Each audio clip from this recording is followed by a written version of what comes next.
Film ini berjudul Midnight. Film cerita seru Korea Selatan yang dibintangi oleh Jin Ki-ju, Wi Ha-jun, dan Kim Hae-yeon, menggambarkan skenario petak umpet yang mengancam jiwa antara seorang pembunuh psikopat dan seorang wanita tuli. Scene awal diperlihatkan seorang wanita yang sedang menelpon baru pulang bekerja. Tapi apesnya, taksi yang baru ia pesan direbut oleh 3 pekerja lainnya. Mau tak mau, ia harus berjalan kaki. Dalam situasi yang gelap dan sepi, muncullah sebuah mobil van yang dikendarai oleh pria bernama Dusik dan menawarkan tumpangan.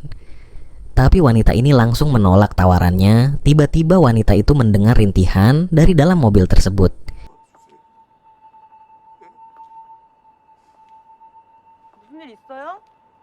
Ia penasaran dan mengecek ke mobil yang ternyata ada mayat di dalamnya. Dusik keluar dari mobil dan langsung membunuh wanita tersebut.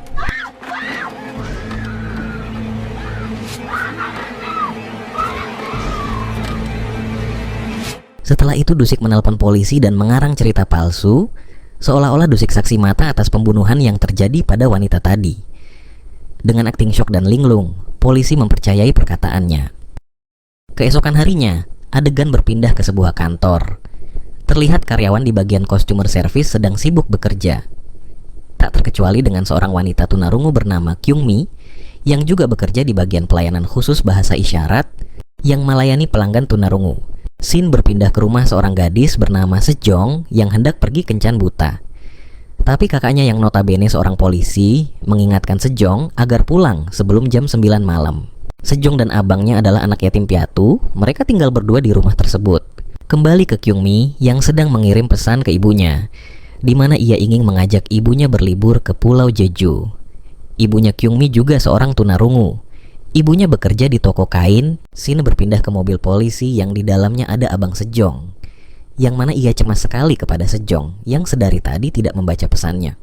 Hari sudah malam. Kyung Mi dan ibunya berangkat pulang ke rumah dengan menggunakan sebuah mobil yang diset untuk tunarungu. Di perjalanan pulang, ibunya izin membeli makan malam. Awalnya tidak ada masalah sama sekali, sampai Kyung Mi pergi untuk memarkirkan mobilnya. Tak jauh dari situ, terlihat Dusik yang merupakan psikopat sedang berjalan-jalan mencari mangsa.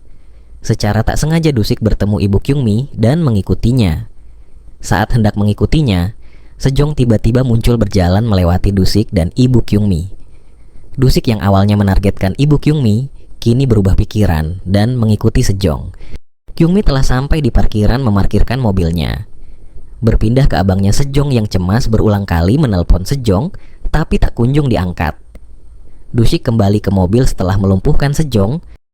Secara tak sengaja ia melihat abang Sejong sedang menanyakan Sejong kepada ibu Kyung Mi.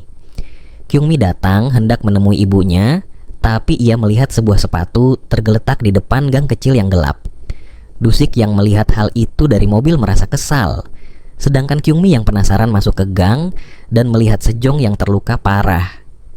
Sejong meminta tolong ke Kyung Mi. Belum sempat bicara panjang lebar, Dusik datang dan menerkam Kyung Mi. Dengan memegang kapak, Dusik mengancam kedua gadis itu. Saat ingin mengampak Kyung Mi, Sejong datang mendorong Dusik. Kyung Mi yang takut langsung lari. Kyung Mi berlari sekencang mungkin menuju parkiran. Dusik yang sudah semakin kesal menyusul Kyung Mi ke parkiran. Kyung Mi bersembunyi di antara mobil-mobil yang terparkir. Setelah menemukan mobilnya, Kyung Mi langsung masuk dan mengunci pintu. Tapi sialnya, Dusik muncul tiba-tiba di belakang Kyung Mi. Suasana menjadi sangat tegang. Kyung Mi langsung menghidupkan mobil dan menabrak dinding parkiran. Otomatis Dusik terpental dan Kyung Mi langsung kabur dari sana. Kyung Mi langsung menemui ibunya dan menekan panggilan darurat. Dusik yang melihat hal itu langsung ke mobil berganti pakaian.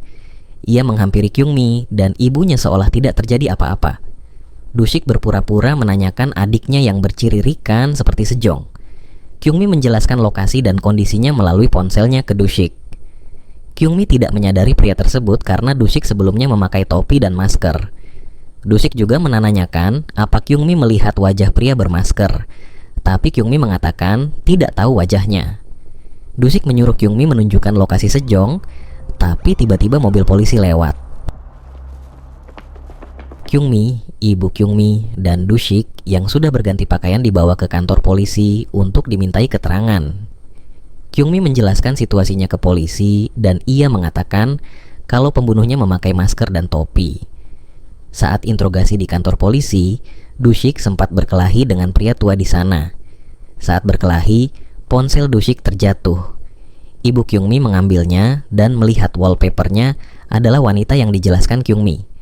Tapi dengan cepat Dushik merampas kembali HP tersebut.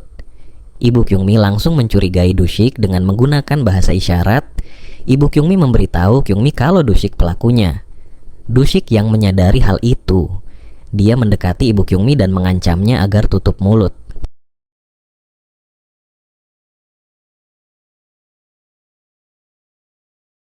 Kebetulan saat itu abangnya Sejong datang melaporkan adiknya yang hilang.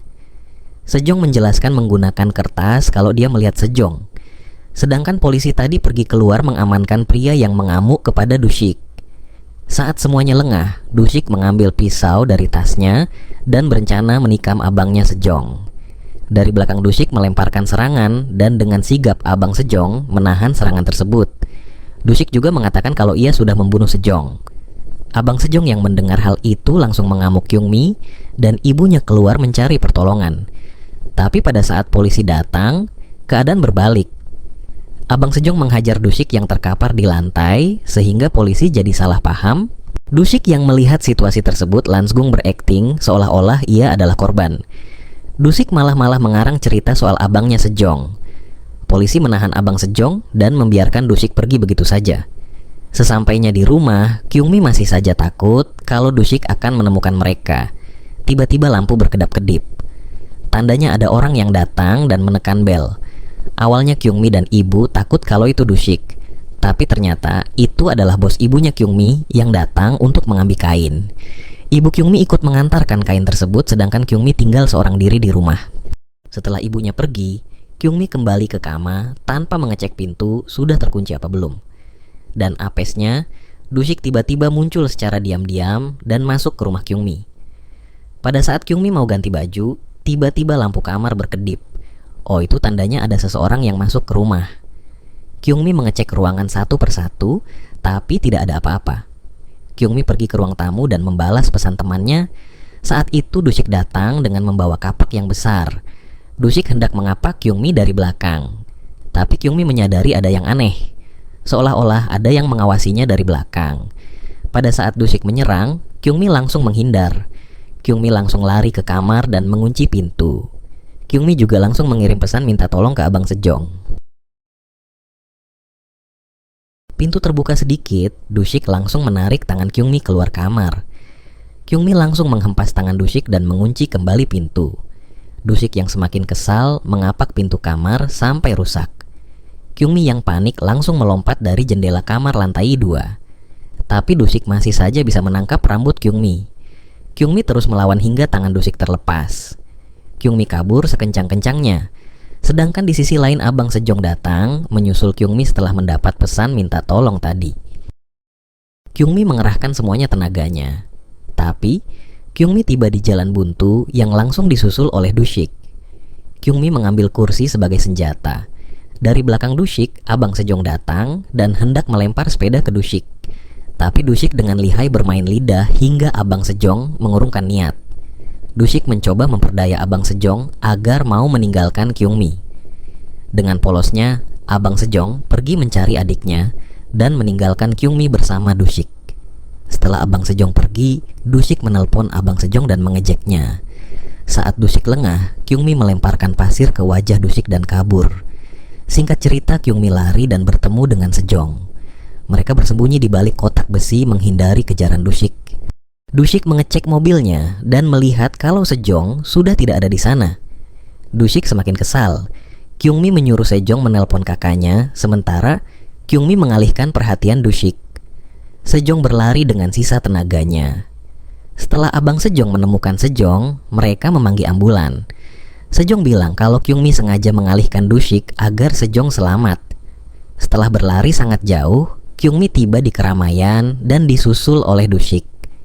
Di sana Kyungmi minta tolong ke orang-orang. Ia mengeluarkan pisau dan mencoba menjelaskan kalau Dushik pembunuh. tapi orang-orang malah salah paham. Bahkan ada yang hendak memanggil polisi tapi dilarang oleh Dushik. Dushik bilang kalau Kyungmi adalah adiknya. Kyungmi yang kelelahan terkapar di jalanan, Dushik menanyakan apa mau Kyungmi. Kyungmi dengan bahasa isyarat mengatakan kepada Dushik kalau ya tidak ingin mati, sangat tidak ingin mati dan tidak mau dibunuh. Setelah itu Dushik membawa Kyungmi ke gang kodong dan sepi. Di sana Dushik mengatakan kalau ia tidak peduli dengan perkataan Kyungmi. Saat Dushik hendak membunuh Kyungmi, Abang Sejong datang dan menghajar Dushik. Terjadi perkelahian dan dimenangkan oleh Abang Sejong. Pada saat Abang Sejong menenangkan Kyungmi, Dushik melemparkan kotak keranjang ke Abang Sejong dan pergi. Sebelum pergi ia mengancam Kyungmi dan Abang Sejong. Di keramaian Dushik bertemu ibu Kyungmi dan mengatakan kalau Kyungmi ada di gang yang lain. Pada saat hendak ke gang itu, Kyungmi datang berlari menghampiri Dushik. Kyungmi juga mensuk dirinya sendiri. Dushik yang melihat itu mencabut pisau tersebut, sedangkan Kyungmi langsung tergeletak. Situasi berubah.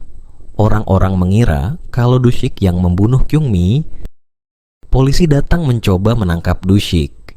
Dushik malah mengancam dengan pisau. Dengan sigap Abang Sejong melumpuhkan Dushik.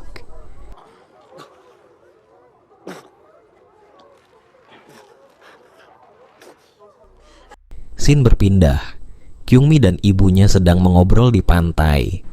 Sejong dan abangnya juga datang ke sana. Semuanya kembali damai. Tamat.